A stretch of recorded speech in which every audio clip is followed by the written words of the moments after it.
बच्चों, आज हम पढ़ेंगे कक्षा 4 का पाठ 8 आशा। भारतीय संस्कृति में कथा, कहानियों, किस्सों, किस्सागोई, बतकही आदि का बहुत महत्व रहा है। दार्शनिकों द्वारा गूढ़ विषयों, गहरी बातों को समता और तुलना से समझाया जाता रहा है। अच्छी और बहुत अच्छी बातों के बीच चुनाव अक्सर मुश्किल होता है। इसका निर्णय आवश्यकता और इच्छा को देखते हुए किया जा सकता है। हर कोई स्वयं को महत्वपूर्ण मानता है, पर वास्तविक स्थिति कुछ और ही होती है। पाठ का सारांश। भूख, प्यास, नींद और आशा सगी बहनें थीं। चारों खुद को बड़ा मानकर लड़ पड़ी। फैसले के लिए चारों राजा के पास गईं। भूख ने खुद को बड़ा बताया, क्योंकि उसी के कारण चूल्हे जलते हैं। राजा ने आदेश दिया कि राज्य में कोई चूल्हा ना जले। चूल्हे ना जलने से भोजन नहीं बना। भूख को भूख लगी तो मजबूरी में उसने बासी टुकड़े खा लिए। अब प्यास को मौका मिल गया। उसने राजा से कहा कि भूख तो हार गई, बड़ी तो प्यास ही है, क्योंकि उसी के कारण कुएं तालाब बनते हैं। राजा ने आदेश दिया कि कोई भी घर में पानी ना रखे। बिना पानी प्यास भी परेशान हो गई और उसने एक गड्ढे से पानी पी लिया। नींद ने मौके का फ़ायदा उठाते हुए राजा के सामने खुद को बड़ा सिद्ध करने की कोशिश की, क्योंकि उसी के कारण पलंग बिस्तर बिछते हैं। राजा ने आदेश दिया कि कोई पलंग गद्दे ना बनवाए। जब नींद मजबूर होकर धरती पर ही सो गई तो आशा ने राजा के सामने खुद को बड़ा बताने की कोशिश की, क्योंकि उसी के कारण सब काम करते हैं। धन संपत्ति उसी के कारण होती है। राजा ने आदेश दिया कि कोई काम ना करे, ना कोई आशा करे। जब आशा की आस जगी तो उसे एक कुम्हार के घर शरण लेनी पड़ी। जो काम कर रहा था उसे बड़ा आदमी बनने की आशा थी। अंत में राजा को पता चला कि आशा के कारण ही जीवन में सारे क्रियाकलाप होते हैं। पाठ का बोध। राजा ने क्या मुनादी करवाई? राजा ने मुनादी करवाई कि कोई भी अपने घर में चूल्हा ना जलाए, पकवान ना बनाए, थाल ना सजाए। अगला है, प्यास ने कहाँ पर पानी पिया? प्यास ने एक डबर पर झुककर पानी पिया। नींद कहाँ सोई? नींद उबड़ खाबड़ धरती पर ही सो गई। आशा कुमार के घर क्यों रुक गई? आशा कुमार के घर इसलिए रुक गई क्योंकि वह स्वयं को फलते फूलते देख रही थी। कठिन शब्दों के अर्थ। भूख, भोजन की इच्छा। प्यास, पानी पीने की इच्छा। नींद, सोना।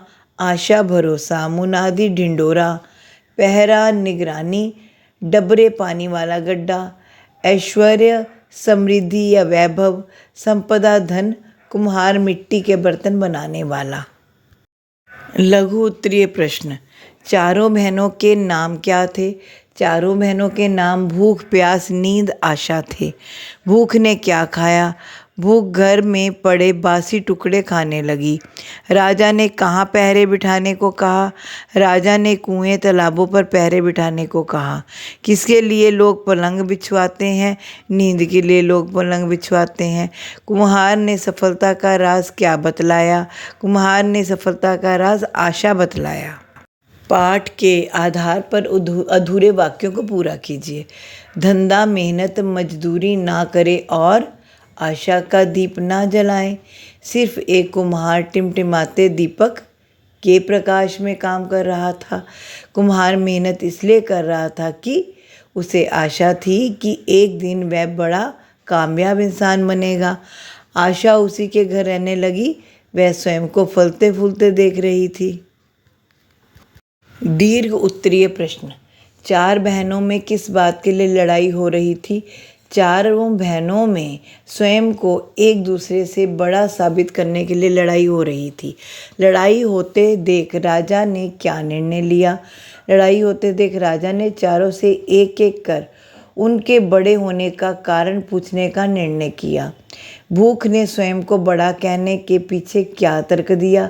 भूख ने यह तर्क दिया कि उसी के कारण घर में चूल्हे जलते हैं, पकवान बनते हैं, थाल सजते हैं। जब वे मुझे थाल सजाकर देते हैं तो मैं खाती हूँ। अगला है, प्यास कब और कैसे हार गई। प्यास को प्यास लगी, उसने सब जगह पानी ढूंढा। पानी न मिलने पर लाचार होकर उसने एक डबरे से पानी पिया। इस कारण वह हार गई। आशा ने स्वयं को सबसे बड़ा कैसे सिद्ध किया। कहीं भी आशा की किरण दिखाई न देने पर आशा एक गरीब कुम्हार के घर पहुंची। उसने देखा कि कुम्हार की आशा थी कि एक दिन वह बड़ा आदमी बनेगा। अतः आशा ने कुम्हार के घर रहकर उसे आशा दी और स्वयं को बड़ा सिद्ध किया। अंत में राजा का निर्णय क्या रहा और क्यों? राजा ने आशा को बड़ा बताया क्योंकि भूख को भोजन की, प्यास को पानी की, नींद को बिस्तर या धरती की ही तो आशा हो रहती है, इसलिए आशा बड़ी है। अर्थ ग्रहण संबंधी प्रश्न। पाठांश पढ़कर प्रश्नों के उत्तर लिखिए। राजा ने अपने कर्मचारियों से कहा, जाओ राज्य में मुनादी करा दो, कोई काम ना करे, नौकरी ना करे, धंधा मेहनत और मजदूरी ना करे और आशा का दीप ना जलाए। आशा की आस जगेगी तो वह जाएगी कहाँ। सारा दिन बीता, आधी रात बीती, आशा की आस जगी। वह यहाँ गई वहाँ गई, लेकिन चारों ओर अंधेरा छाया हुआ था।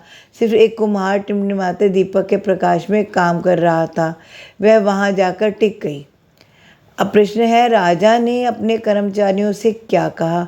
राजा ने अपने कर्मचारियों से पूरे राज्य में सभी कामों को ना करने की मुनादी करवाने को कहा। आशा की आस कब जगी।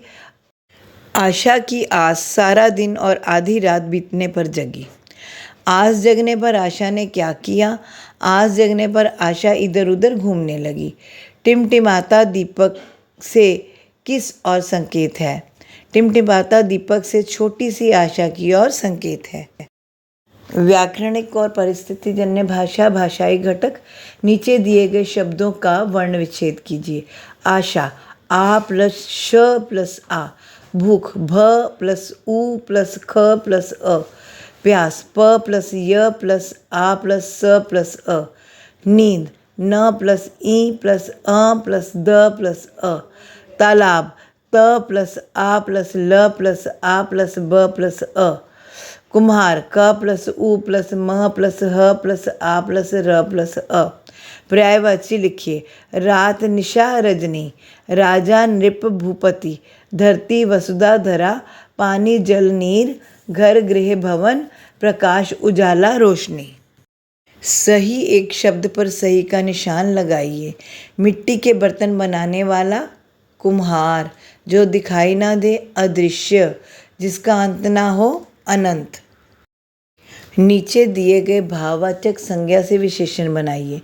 भूख भूखा, प्यास प्यासा, मेहनत मेहनती, कामयाबी कामयाब, सुंदरता सुंदर, आशा आशावान। समझिए और लिखिए।